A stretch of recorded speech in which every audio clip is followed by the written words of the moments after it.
اعوذ باللہ من الشیطان الرجیم بسم اللہ الرحمن الرحیم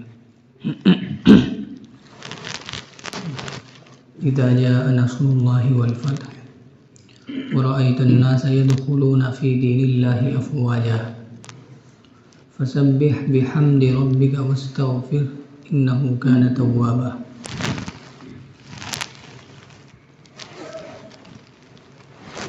جب آ جائے اللہ کی مدد اور فتح، اور اے نبی آپ دیکھو لوگوں کو کہ وہ دین میں داخل ہو رہے ہیں جماعت در جماعت۔ فسبح بحمد ربک واستغفر، تو اس حالت میں آپ اپنے رب کی تسبیح بیان کیجئے، ایسی تسبیح جس کے ساتھ حمد بھی ہو، تعریف بھی ہو۔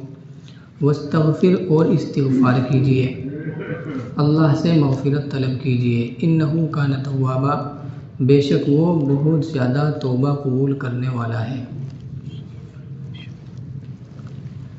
یہ سورت مدنی ہے۔ مدینہ منورہ کی جو زندگی ہے نبی صلی اللہ علیہ وسلم کی ہجرت کے بعد کی، یہ اس زندگی میں سورت نازل ہوئی،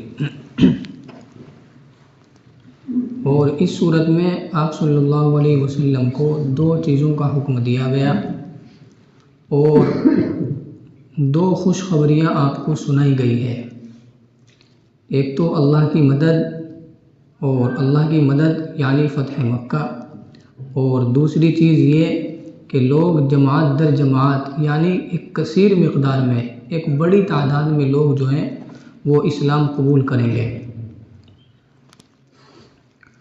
اور جو حکم آپ کو دیے گئے ہیں دو، ایک تو یہ کہ آپ اس حالت میں اللہ کی تسبیح بیان کیجئے، اور دوسری چیز استغفار کیجئے کثرت کے ساتھ میں۔ تو یہ سورت مدنی زندگی میں نازل ہوئی، اور مفسرین کرام فرماتے ہیں کہ آپ صلی اللہ علیہ وسلم کی وفات کی اس صورت میں خبر دی گئی ہے، آپ کے انتقال کی اس صورت میں خبر دی گئی ہے۔ اور یہ صورت جو ہے فتح مکہ سے 2 سال پہلے نازل ہوئی۔ فتح مکہ 8 ہجری میں ہوا ہے، اور اس سے 2 سال پہلے یہ صورت جو ہے نازل ہوئی۔ نبی اکرم صلی اللہ علیہ وسلم نے یہ صورت جب نازل ہوئی تو آپ نے صحابہ کرام کی ایک جماعت کو پڑھ کر سنائی، اس میں حضرت عباس رضی اللہ عنہ بھی بیٹھے ہوئے تھے، اور دوسرے صحابہ کرام بھی تھے۔ جب آپ نے یہ صورت پڑھ کر سنائی تو سب کے سب خوش ہوئے، اس وجہ سے کہ اس میں فتح کی خوشخبری ہے، اور ایک بھاری تعداد میں لوگوں کے اسلام قبول کرنے کی جو ہے خبر دی گئی۔ لیکن حضرت عباس رضی اللہ عنہ جو ہے رو دیے۔ پھر آپ نے معلوم کیا کہ عباس تم کیوں رو رہے ہو؟ یا رسول اللہ اس میں آپ کی وفات کی خبر دی ہے۔ تو آپ نے جو ہے اس کی تصدیق فرمائی کہ ہاں ایسا ہی ہے۔ انبیاء کرام جو دنیا میں آتے ہیں اللہ رب العزت کی طرف سے بھیجے جاتے ہیں، ان کا ایک مقصد ہوتا ہے کہ امت جو بگڑی ہوئی ہے، اپنے اصل مقصد کو بھولی ہوئی ہے، اللہ کو چھوڑ کر غیر اللہ کے ساتھ میں مشغول ہے، تو انبیاء کرام کا دنیا میں آنے کا مقصد یہ ہوتا ہے کہ وہ امت کی اس بھول کو، اس گمراہی کو ختم کرے، گمراہی سے نکال کر ان کو اللہ تبارک و تعالیٰ سے جوڑے، ان کا تعلق، ان کا رابطہ۔ تو نبی صلی اللہ علیہ وسلم دنیا میں آئے، آپ کا بھی یہی مقصد تھا۔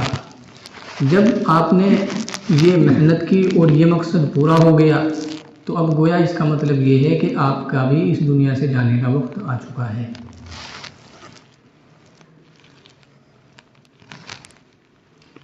مکہ المکرمہ میں آپ نے اپنی تبلیغ کا آغاز کیا، اور شروعات وہیں سے کی ہے،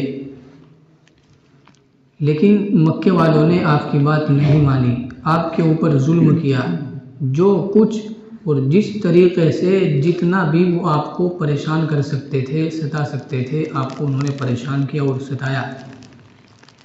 اپنا شہر، اپنا پیدائشی شہر آپ کو چھوڑنے پر مجبور کیا، آپ نے ہجرت فرمائی، مدینہ منورہ میں تشریف لائے، لیکن انہوں نے اسلام قبول نہیں کیا۔ مدینہ منورہ میں آ جانے کے بعد پھر ان لوگوں نے اپنی جمعیت بنائی، اور جنگ بدر ہوئی ہے۔